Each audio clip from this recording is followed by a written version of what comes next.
The global obsession with football generates billions in revenue every single year, driving club valuations, ticket sales, and broadcasting deals to record highs.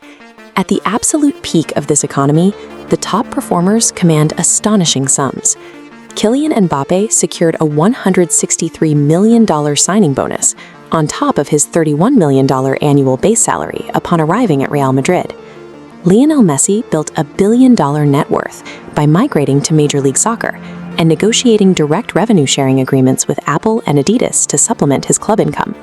And Cristiano Ronaldo reached that exact same billionaire tier by stacking a Saudi contract paying roughly $200 million a year, on top of a lifetime branding deal with Nike. Let us know in the comments who you think is the greatest player of all time.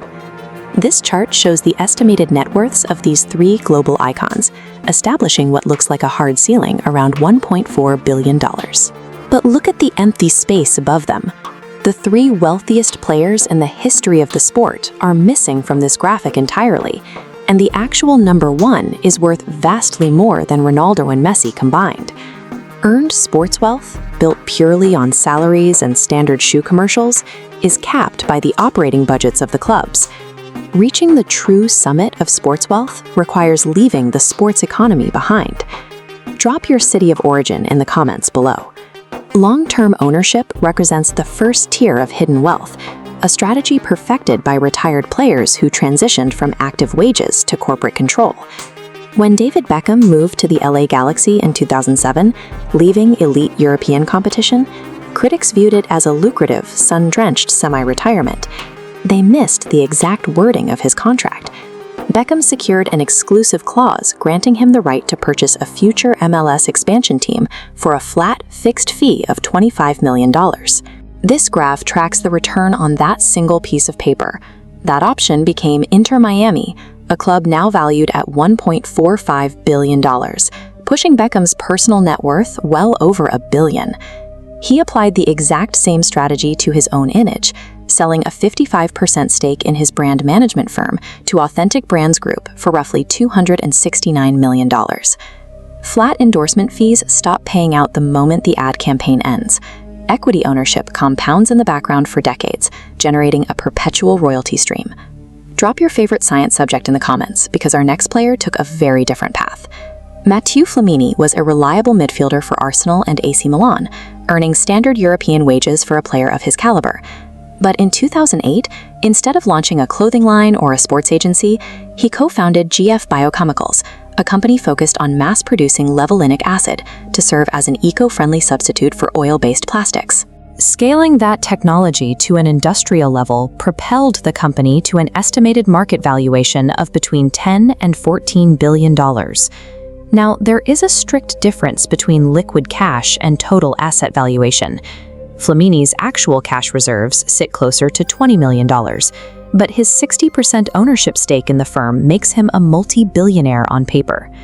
The global energy and chemicals market is heavily capitalized, dwarfing the combined revenues of every football league on Earth.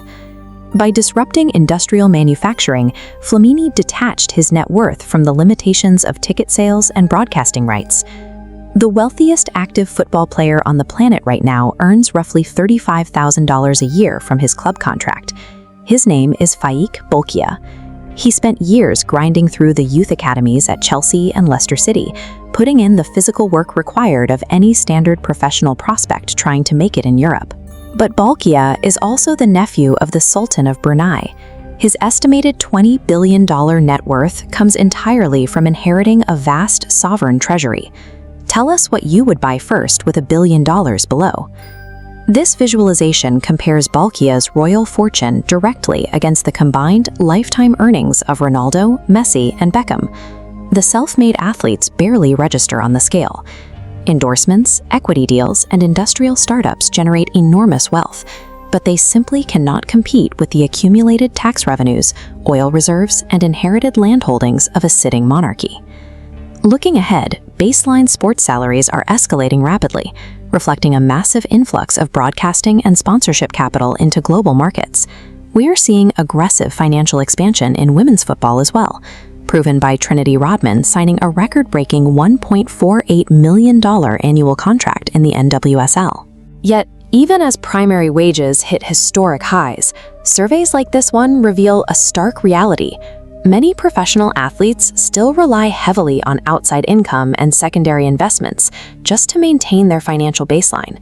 A multi-million-dollar salary is highly taxed and mathematically finite. The elite players treat their record-breaking contracts as the initial seed capital required to purchase compounding assets.